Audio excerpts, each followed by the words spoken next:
எங்கள் நாடு. இந்தியா என்பது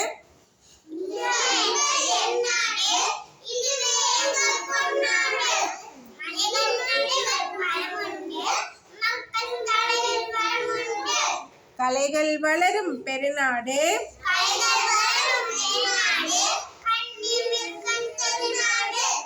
உண்மை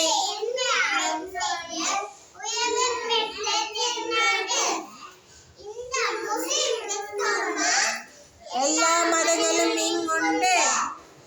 இனமொழி என்றாலும் நாங்கள் இந்தியரே.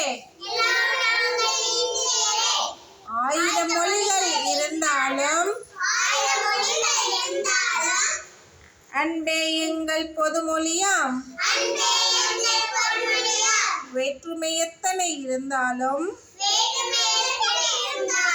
ஒற்றுமை எங்கள் உயிர் மூச்சாம்.